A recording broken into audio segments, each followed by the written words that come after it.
మన ప్రభు అయిన యేసుక్రీస్తు నామంలో కూడి వచ్చిన మీ అందరికీ శుభములు వందనాలు తెలియజేయచ్చు ఉన్నాను. మన వాక్య ధ్యానము ప్రతి ఆదివారం కూడా దేవుని మందిరములో మనం ఎలా ఉండాలనో అనే అంశం మీద ధ్యానము చేస్తూ వస్తూ ఉన్నాం. ఒకటవదిగా దేవుని మందిరమునకు వెళ్ళుట, దేవుని మందిరానికి వెళ్ళుట. ఎవరు వెళ్ళాలా దేవుని మందిరానికి? ఎవరు వెళ్ళాలి దేవుని మందిరానికి? సజీవులై ఉన్న వారందరూ కూడా దేవుని మందిరానికి వెళ్ళాలి.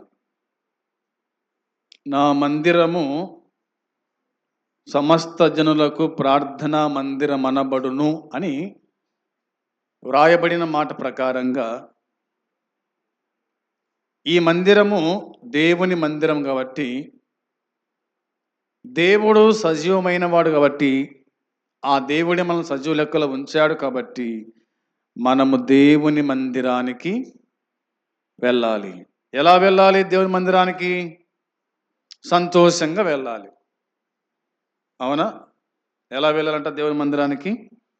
సంతోషంగా వెళ్ళాలి. బలవంతంగా కాదు. బలవంతంగా కాదు, పిలిస్తే కాదు, అరుస్తాడేమో అని కాదు, సంతోషంగా దేవుని మందిరానికి వెళ్ళాలి. ఎందుకు అంటే దేవుడు మనల్ని కాపాడినాడు కాబట్టి. దేవుడు మనల్ని ఏం చేశాడు? కాపాడినాడు. ఆరోగ్యం ఇచ్చాడు, ఆయుష్కాలం పొడిగించాడు, మరొక ప్రభుదినాన్ని ఇచ్చాడు కాబట్టి మనము సంతోషంగా మందిరానికి రావాలి. అది కూడా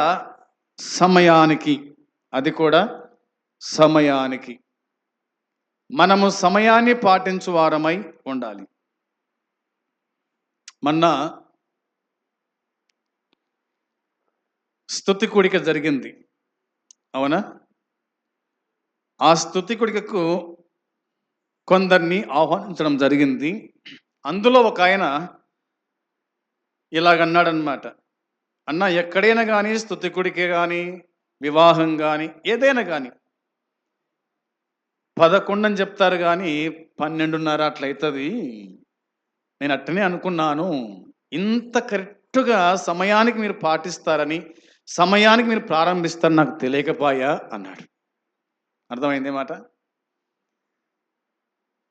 మనం ఏ టైం చెప్తామో అదే టయానికి మనం ప్రారంభము చేస్తాం. సమయమును పాటించని వాడు, సమయాన్ని పాలించలేని వాడు, సమయానికి రాని వారు మరి వాళ్ళని ఏమనాలనో తెలియదు. అవునా? సమయం అనేది మనకు ఎంతో ప్రాముఖ్యమైంది. ఇక సమయం మనకు కొద్దిగా ఉంది, ఎక్కువ లేదు. కాలము సంపూర్ణమైంది, దేవుని రాజ్యము సమీపించింది. వచ్చుచున్నవాడు త్వరగా రావాలి, అంతే. త్వరగా రావాలి. సమయం అంటే సమయమే. రెండవదిగా దేవుని మందిరములో నాటబడుట. దేవుని మందిరములో నాటబడుట. మనము నాటబడాలి దేవుని మందిరములో. నాటబడిన వాడే వర్ధిల్లుతాడు, అభివృద్ధి పొందుతాడు.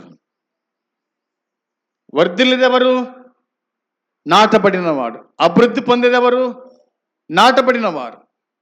దేవుని మందిరంలో మనం నాటబడిన వారమై ఉండాలి. మూడో చెప్పుకున్నాం, దేవుని మందిరములో నివసించుట. దేవుని మందిరం నివసించాలి. చాలా మంది దేవుని మందిరం నివసించటం లేదు. నాటబడితే కదా నివసించేది. నాటబడిన చెట్టు గట్టిగా ఉంటుంది, అవునా? అది గాలి వచ్చినా, ఎండ తగిలినా, వర్షం వచ్చినా అది భయపడదు, నివసించాలి. మధ్యన ఎప్పటికీ మనం పోనేపోకూడదు ఇంటికి. మనం ఉండేది ఇక్కడ ఎన్ని గంటలు ఉంటాం? మందిరంలో మనం ఉండేది ఎన్ని గంటలు ఉంటాం? 2 గంటలు ఉంటాం. ఆ 2 గంటలు ప్రభుకి ఇవ్వకుండా మధ్యనే పోతే కనుక అది అంత బాగుండదు. కాబట్టి వచ్చినాము, కూర్చోవాలా, చెప్పేది వినాలి. ఇక్కడ చెప్పేది నేను కాదు, మాట్లాడేది నేను కాదు, దేవుడే. కాబట్టి దేవుని వాక్యం మనము శ్రద్ధగా వినాలి, అది గుర్తుంచుకోవాలి. 4వది మనం విన్నాం, దేవుని మందిరములో మనము దీవించబడతాం. 1 వెళ్ళాలి, 2వది నాటబడాలి, 3వది నివసించాలి, 4వది ఆశీర్వదించబడాలి. వచ్చిన వాళ్ళు దేవుని ఆశీర్వాదం తీసుకొని ఇంటికి పోవాలా, అంతేనా? దేవుని ఆశీర్వాదం పొంది ఇంటికి పోవాలా. పనికి పోయినోడు దేనికోసం ఎదురు చూస్తాడు? ఇచ్చేటువంటి అమౌంట్ కోసమే ఎదురు చూస్తాడు. ఎందుకంటే పగలలో పనిచేసాం కాబట్టి. దేనికోసం పనిచేసినాం మనము? డబ్బుల కోసమే పనిచేసేది. ఊకే చేస్తారు ఎవరన్నా? కాబట్టి దేవుని దీవెన ఆశీర్వాదాన్ని మనం పొంది ఇక్కడ నుంచి మనం బయటికి వెళ్ళిపోవాలి. మధ్యాహ్న వేతలకు దేవుని ఆశీర్వాదం అంటే ఏమీ ఉండదు. దేవుని ఆశీర్వాదము ఆశమాశ కాదు. కాబట్టి దేవుని ఆశీర్వాదం పొంది మనం ఇంటికి వెళ్ళాలి. ఈ దినమందు దేవుని మందిరానికి వెళ్ళేవారు ఏం చేయాలంటే, చూద్దాం బైబిల్ నుంచి 134వ కీర్తన. 134వ కీర్తన. అందరూ కూడా తీయండి బైబిల్ లేకపోతే చెప్పండి, తీసుకొచ్చి ఇస్తాం. ఓకే కాదు మళ్ళా డబ్బులకు. 134వ కీర్తన 2వ వచనం. పరిశుద్ధ స్థలము వైపు మీ చేతులెత్తి యెహోవాను సన్నుతించుడి. చాలు, ప్రార్థన చేద్దాం. ప్రేమగల తండ్రి, పరిశుద్ధుడు అయిన దేవ, నీకు వందనాలు, స్తోత్రాలు, స్తుతులు చెల్లించుచు ఉన్నాం. ఈ దినమందు నీ సన్నిధి మాకు ఇచ్చినందుకై స్తోత్రము నాయన. కూడి వచ్చిన వారిని దీవించండి, ఆశీర్వదించండి. నీ వాక్యము మాకు చదివి వినిపించారు, అందును బట్టి స్తోత్రం. వివరించుటకు తగిన జ్ఞానము, ఆలోచన నాకు దయచేయండి. ఈ నీ మాటలు బయలుదేరుతుండగా మనుషుల హృదయాల్లో కార్యము జరిగించి ప్రతిఫలం దయచేసి కాపాడి సహాయపడుమని యేసుక్రీస్తు నామంలో అడిగి వేడుకుంటున్నాము తండ్రి, ఆమేన్.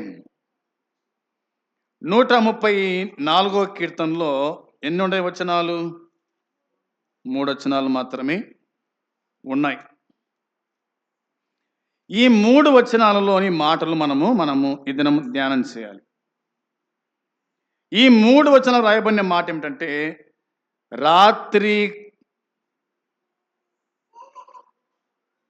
రాత్రి కాపలాదారులకు దీవెన కలిగించేటువంటి అధ్యాయం.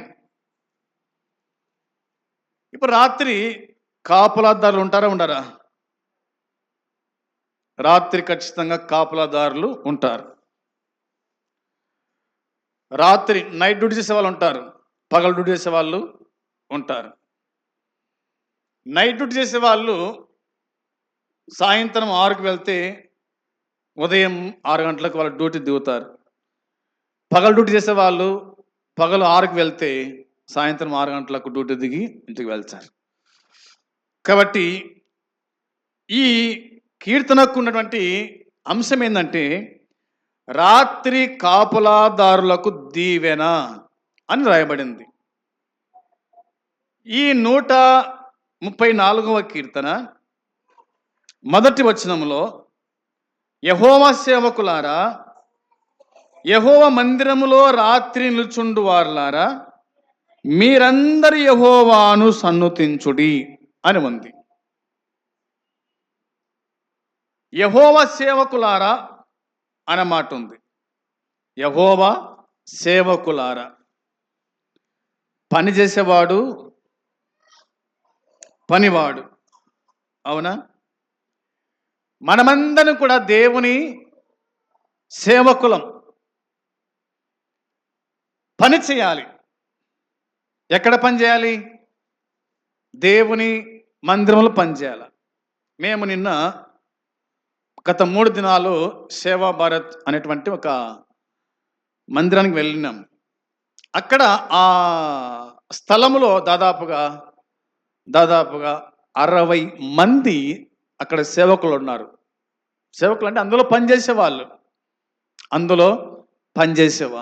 ఆ మొక్కలకు నీళ్లు పోసేవాళ్ళు, మొక్కలు కట్ చేసేవాళ్ళు, బండలు దుడిసేవాళ్ళు, కసుగొట్టేవాళ్ళు, పరుపులు తీసేసేవాళ్ళు, మరి పరుపులు ఉతికేవాళ్ళు, వంట చేసేవాళ్ళు, ఇట్లా అందరు కూడా దాదాపుగా 60 మంది వర్కర్స్. ఒక్క మందిరములో ఎంతమంది చేస్తున్నారు పని? 60 మంది పని వాళ్ళు అవసరం. దేవుని మందిరంలో పని వాళ్ళు అవసరం. దేవుని మందిరంలో దేవుని స్తుతించు వారు అవసరం. కాబట్టి యెహోవా సేవకులారా, యెహోవా మందిరములో రాత్రి నిలుచుండు వారులారా, మీరందరూ కూడా యెహోవాను సన్నుతించుడి. మీరందరూ కూడా దేవుణ్ణి సన్నుతించండి, దేవుణ్ణి స్తుతించండి అని వాక్యము చెబుతూ ఉంది. దేవుని సన్నుతించాలనా అంటే అవును వాక్యం చెప్తుంది. ఆలయంలో రాత్రి వేళ కూడా చేయవలసినటువంటి విధులు ఉన్నాయంట. ఏమిటి విధులు అంటే వాక్యమే చెప్తున్న మాట చూడండి. దినవృత్తాంతములు మొదటి గ్రంథము 9వ అధ్యాయం చదవాలి ఒకరు. దినవృత్తాంతములు మొదటి గ్రంథము 9వ అధ్యాయము 33వ వచనం చూడండి. 9వ అధ్యాయం 33వ వచనంలో, లేవీయుల పితరులలో పెద్దలైన గాయకులు రాత్రింబగళ్ళు పని విచారణ కలిగి ఉన్న హేతువు చేత వారు కడమ పనుల విచారణ లేకుండా తమ గదులలో నుండిరి అనే మాట ఉంది. ఎక్కడంటే వీళ్ళంతా గదులలో ఉన్నారు. మేం పోయినాం కదా గత దినాల్లో. ఎన్ని గదులో, ఎన్ని మరి ఆలయాలో దాదాపుగా ప్రార్థించుకోవడానికి, వాక్యం వినడానికి, దేవుని స్తుతించడానికి దాదాపుగా 4-5 గదులు ఉన్నాయి. అక్కడక్కడ గదులు నివసించే వారికి హాస్టల్ ఏ విధంగా ఉంటుందో పిల్లలకు పండుకోవడానికి అట్లా గదులు. ఒక గదిలో వచ్చేసి దాదాపుగా 12 మంది. ఇక రాయబడిన మాట మనం ఆలోచన చేసినప్పుడు, లేవీల పితరులలో పెద్దలైన గాయకులు రాత్రి మగలు పని విచారణ కలిగి ఉన్న హేతువు చేత వారు కడమ పనుల విచారణ లేకుండా తమ గదులలో నుండిరి అన్నమాట. తమ గదులలో ఉండిరి అనేది వాక్యం మనకు చెప్తూ ఉంది. అక్కడ ఏమిటంటే స్తుతులర్పించే పరిచర్య రాత్రి మగలు ఆగకుండా కొనసాగుతూనే ఉండాలి.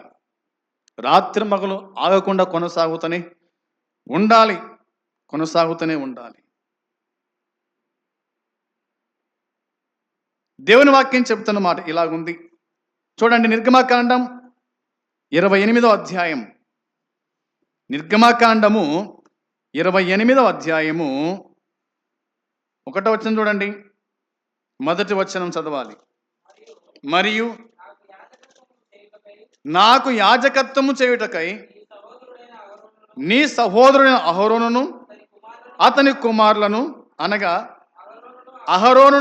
అహరోను కుమారులైన నాదాబును అబిహోను ఎలియాజరు ఈతామారును ఇశ్రాయేలులో నుండి నీ యొద్దకు పిలిపింపము అని ఉంది.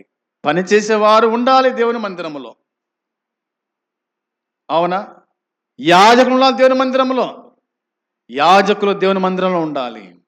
వారెవరు అంటే లేవీయులు. ఎవరంట వాళ్ళు? లేవీయులు. అనగా నీ సహోదరుడు అన్నాడు మోషేతో మాట్లాడుతూ, నాకు యాజకత్వము చేయుటకై నీ సహోదరుడైన అహరోనును అతని కుమారులను, అనగా అహరోను కుమారులు 4 ఉన్నారు. వీళ్ళందరూ నా మందిరములో ఏం చేయాలంట? వాళ్ళు సేవ చేయాలి, యాజకత్వము చేయాలి, యాజకులుగా ఉండాలి. అంత మాత్రమే కాదు, దేవుణ్ణి సేవించు వారే, దేవుని స్తుతించు వారై ఉండాలని దేవుని వాక్యం మనకు గుర్తు చేస్తూ ఉంది. ఆనాడు కాదు, ఈనాడు కూడా విశ్వాసులందరూ కూడా యాజకులే. మనమందరము దేవుని మందిరంలో ఏం చేయాలంటే పని చేయాలి. మనమందరం దేవుని సన్నిధిలో దేవుణ్ణి మనము స్తుతించు వారమై ఉండాలని ఈ వచనం మనకు జ్ఞాపకం చేస్తుంది. మనకు పని ఉంది మందిరంలో. ఏం పని ఉంది మనకు దేవుని మందిరంలో? పని చేయాలా? రెండవది, ప్రభువును మనము సన్నుతించాలి, అనగా స్తుతించు వారమై ఉండాలి అని వ్రాయబడింది. వచనం 2 చూడండి. 134వ కీర్తన 2వ చరణములో, పరిశుద్ధ స్థలము వైపు మీ చేతులెత్తి యెహోవాను సన్నుతించుడు అన్న మాట ఉంది. పరిశుద్ధ స్థలం వైపు మీ చేతులెత్తండి, దేవుణ్ణి సన్నుతించండి. మన చేతులెత్తి దేవుని స్తుతించాలి.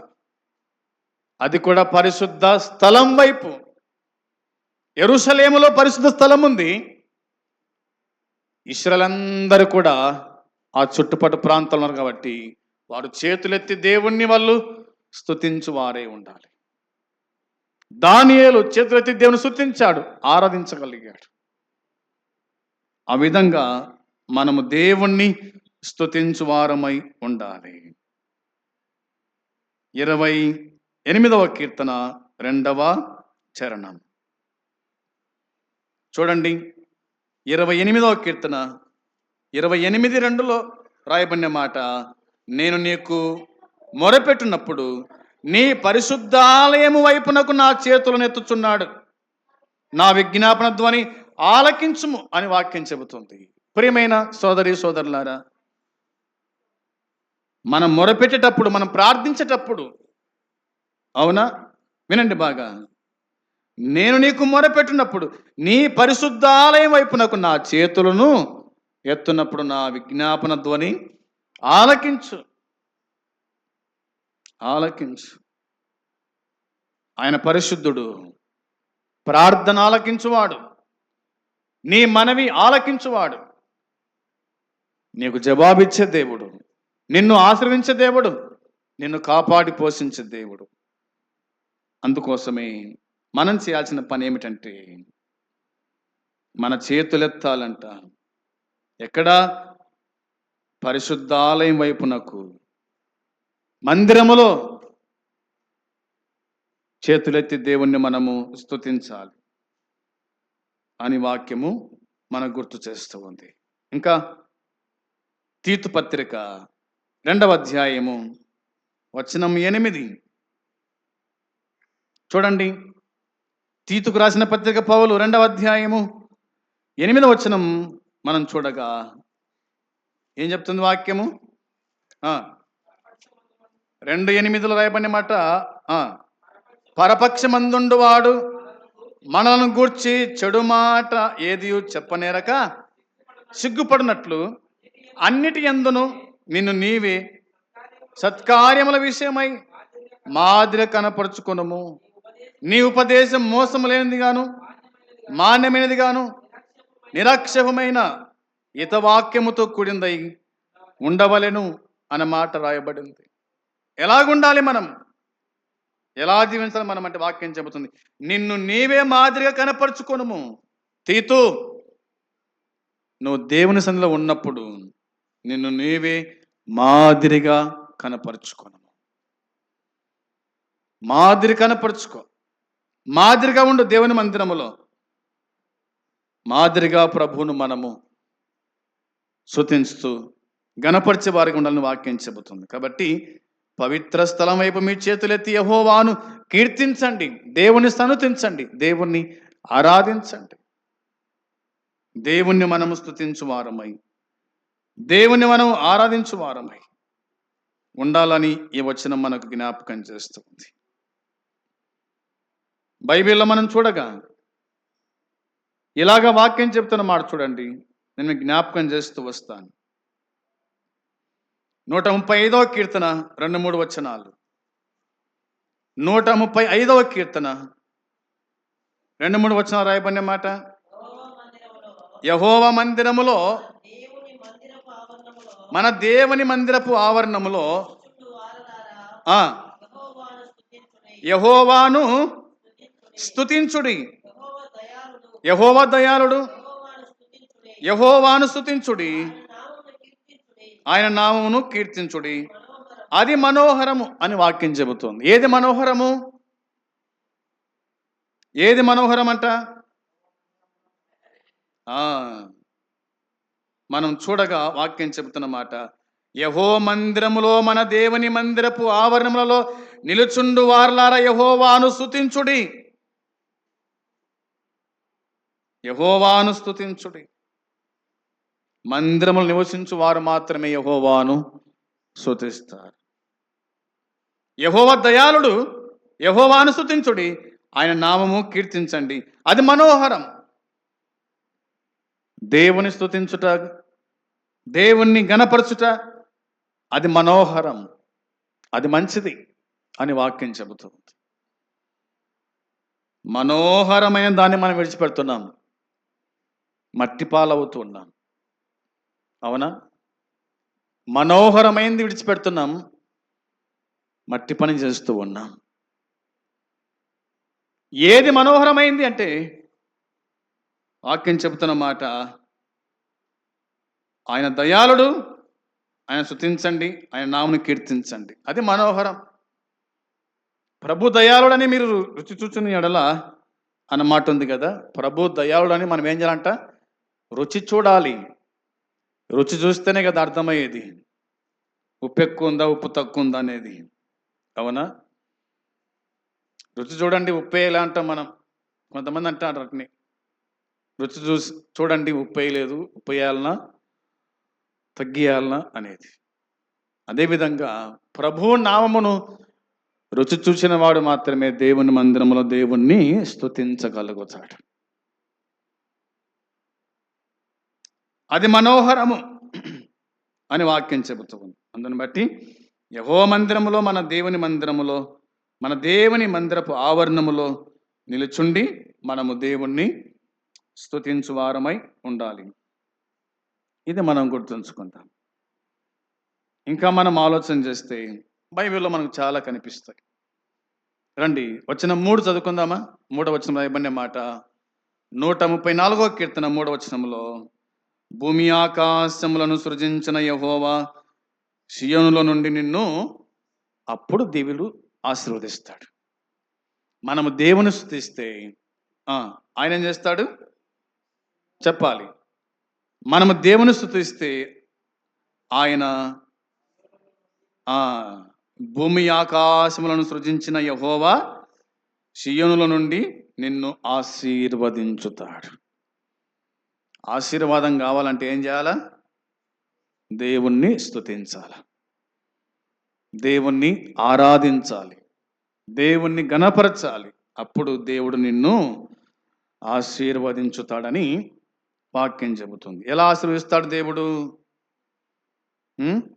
124వ కీర్తన 1వ వచనం. 124వ కీర్తన,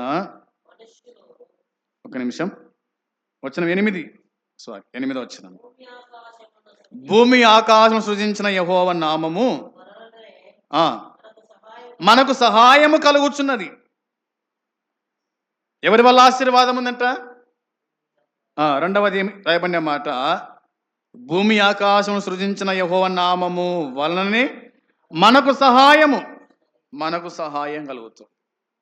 ఆయన వల్ల మనకు ఆశీర్వాదము, ఆయన వల్లనే మనకు సహాయం కూడా. ఎవరి వల్ల? దేవుని వల్లనే సహాయం. నాకు దేవుడు సహాయము చేసినాడు, నాకు దేవుడు సహాయము చేశాడు. నాకు మొదట్లో ఏమీ లేదు, ఇప్పుడు నాకు దేవుడు సహాయం చేశాడు. దేవుడే సహాయం చేశాడు. దేవుని స్తుతించుట నేర్చుకుంటే కనుక దేవుడు మనకు ఇచ్చుట సహాయం చేస్తాడు. దేవుని స్తుతించకుండా మనం అడిగితే దేవుడు మనకు సహాయము చేయడు. అది గుర్తుంచుకోవాలా. దేవుని స్తుతించకుండా మనం మొరపెడితే దేవుడు మనకు సహాయం చేయడు. కాబట్టి దేవుని స్తుతించి అడుగు, అప్పుడు దేవుడు నీకు సహాయము చేస్తాడు అని వాక్యం చెబుతుంది. చూడండి ఎలా దేవుడు సహాయం చేస్తాడంటే, ఆయన పిలిచి సహాయం చేస్తాడు. ఆయన పిలిచి సహాయం చేస్తాడు. ఆదికాండం 12వ అధ్యాయము మొదటి 3 వచనాలు. యెహోవా నీవు లేచి నీ దేశం నుండి, నీ బంధువుల యొద్ద నుండి, నీ తండ్రి ఇంటి నుండి బయలుదేరి నేను నీకు చూపించు దేశమునకు వెళ్ళుము. ఇప్పుడు చూడండి, నిన్ను గొప్ప జనముగా చేసి నిన్ను ఆశీర్వదించి నీ నామును గొప్ప చేయుదును. నీవు ఆశీర్వాదముగా నుందువు. నిన్ను ఆశీర్వదించు వారిని ఆశీర్వదిస్తా, శపిస్తా. నీ యందు ఆశీర్వదించబడునని అబ్రహాముతో అన్నాడు దేవుడు. అబ్రహాముతో దేవుడు అన్నాడు. ఏమంటున్నాడు దేవుడు? నువ్వు లేయి, నువ్వు బయలుదేరన్నాడు. నిన్ను గొప్ప జనముగా చేస్తా. నువ్వు లేచి బయలుదేరాలంతే. ఎక్కడికి బయలుదేరాలా? నువ్వు లేచి మందిరానికి రావాలా. అది అప్పుడు దేశం చూపించాడు దేవుడు. ఇప్పుడేం చూపిస్తున్నాడు దేవుడు? మనకు మందిరం చూపిస్తున్నాడు. నువ్వు లేచి మందిరానికి వా, నువ్వు లేచి చర్చికి వా. లేవనే లేవరు కొంతమంది. ఆదివారం అంటే ఏం చేయాలి? మనము లేవాలి, పెందలకడ లేవాలి. మగ్దలేన మరి ఎప్పుడు లేచింది? పెందలకడ లేచింది, సిద్ధపడింది, సమాధి కాడికి పోయింది. పెందలకడ లేవాలా, సిద్ధపడాలా. దేవుని మందిరానికి వస్తే అప్పుడు నిన్ను గొప్ప జనముగా చేసి నిన్ను ఆశీర్వదించి నీ నామము గొప్ప చేయుదును. నీవు ఆశీర్వాదముగా ఉందువు. ఆశీర్వాదం కావాలంటే, గొప్ప జనం కావాలంటే, నీ నామం అందరికి తెలవాలంటే నువ్వు లేయి, సిద్ధపడు, దేవుని మందిరానికి రా, దేవుని మందిరంలో స్తుతించు. అప్పుడు దేవుడు నిన్ను ఆశీర్వదించుతాడు, ఆశీర్వదిస్తాడు. నిన్ను మాత్రమే కాదు, నీ కుటుంబాన్ని కూడా దేవుడు ఏం చేస్తాడు? ఆశీర్వదించుతాడని దేవుని వాక్యం మనకు జ్ఞాపకం చేస్తూ ఉంది. చూద్దాం మరొక మాట. సంఖ్యాకాండం 6:22. సంఖ్యాకాండం 6వ అధ్యాయము 22వ వచనం. యెహోవా మోషేకి ఇలాగు సెలవిచ్చెను, ఇలాగనము,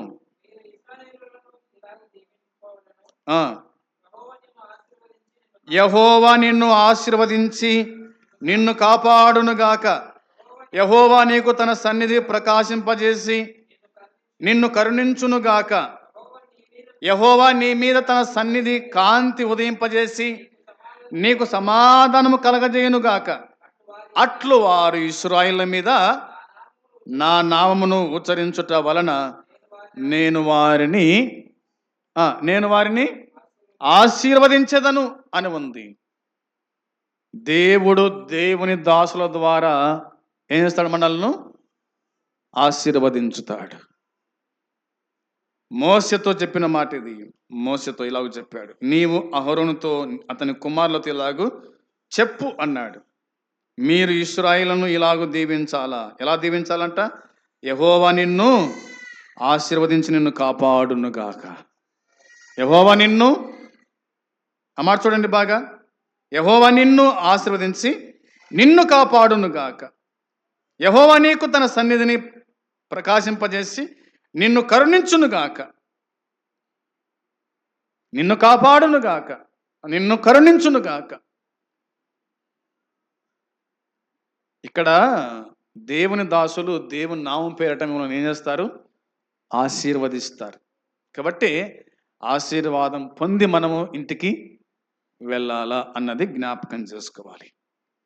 26 రాయబడింది, యెహోవా నీ మీద తన సన్నిధి కాంతి ఉదయింపజేసి నీకు సమాధానం. ఒకటి, నిన్ను కాపాడుతాడు. రెండవది, తన సన్నిధి ప్రకాశింపజేస్తాడు, కరుణిస్తాడు. మూడవది, నీకు సమాధానము దొరికేది కంటే దేవుని మందిరమే. దేవుని మందిరములో మనకు సమాధానము దొరుకుతుంది. దేవుని మందిరం కాపుదల దొరుకుతూ ఉంది. అంత మాత్రమే కాదు, ఇశ్రాయేలు మీద నా నామును ఉచ్చరించడం వలన నేను వారిని ఆశీర్వదిస్తా, దీవిస్తా అని ఆయన చెప్పినట్టుగా దేవుని వాక్యం చెబుతుంది. ఎవరైతే ప్రభును స్తుతిస్తారో, ఆరాధిస్తారో వారిని మాత్రమే దేవుడు దీవిస్తాడన్నమాట మనకు అనిపిస్తుంది. దేవుని దీవెన మనకు ఉండాలి అంటే మనము దేవుని మందిరములో దేవుణ్ణి స్తుతించు వారమై ఉండాలి. మనము దాదాపుగా 5 చెప్పుకున్నాం. ఒకటవది, దేవుని మందిరానికి సంతోషంగా వెళ్ళాలా అనేది. రెండవది, దేవుని మందిరములో నాటబడాలి. మూడవది, దేవుని మందిరములో నివసించాలి. నాలుగవది, దేవుని మందిరములో దీవించబడాలి. ఐదవదిగా, దేవుని మందిరములో మనము స్తుతించాలి. స్తుతించితేనే దేవుడు మనల్ని ఆశీర్వదిస్తాడు. స్తుతించకపోతే దేవుడు మనల్ని ఆశీర్వదించాడు అన్నది జ్ఞాపకం చేసుకున్నాం. ఈ విధంగా ఈ 5 విషయాలు గుర్తుపెట్టుకొని మీరు ఎంత సురుగ్గా ఉంటారో, ఎంత దినాల్లో ఎంత ఆ దేవుని సేవిస్తారో, ఎంతగా దేవుణ్ణి మీరు స్తుతిస్తారో, ఆరాధిస్తారో, అంతగా మనము ఇహమందు పరమందు దేవుని దీవెన ఆశీర్వాదం పొంది దేవుని చేత కాపాడబడి రక్షించబడి మనల్ని దేవుడు ఏం చేస్తాడంటంగా? దీవిస్తాడు అన్న సంగతి, మనకు దేవుడు సమాధానము ఇస్తున్న సంగతి జ్ఞాపకం చేసుకొని ప్రభు సంగ మనం ముందుకు సాగుదాం. అట్టి కృప దేవుడు మనకు అనుగ్రహించును గాక. ఆమేన్. ప్రార్థన చేద్దాం. ప్రేమగల తండ్రి, మీకు స్తోత్రాలు, స్తుతులు చెల్లిస్తున్నాం. మీరు మాకు అందించిన శ్రేష్టమైన సందేశం దీవించండి, ఆశీర్వదించండి. విన్నవారి హృదయాల్లో కార్యం జరిగించి ప్రతిఫలం దయచేసి కాపాడి సహాయం చేయండి. మీ దీవెన ఆశీర్వాదం పొంది ఈ నీ ప్రజలు సంతోషముతో సమాధానముతో తమ తమ ఇండ్లకు వెళ్ళినట్టుగా మీరే కాపాడి కరుణించి దర్శించుమని మీకు అప్పగించుకుంటూ మా ప్రభు అయిన యేసుక్రీస్తు పరిశుద్ధమైన నామంలో అడిగి ప్రార్థిస్తున్నాము తండ్రి. ఆమేన్. పరలోకమందున తండ్రి ప్రేమ, మన ప్రభు అయిన యేసుక్రీస్తు కృప, పరిశుద్ధాత్మ సన్నిధి సహవాసం కూడి వచ్చిన మనకు సకల పరిశుద్ధులకు ఇప్పుడు ఎల్లప్పుడు సదాకాలము తోడై ఉండునుగాక. ఆమేన్. అందరికీ వందనాలు.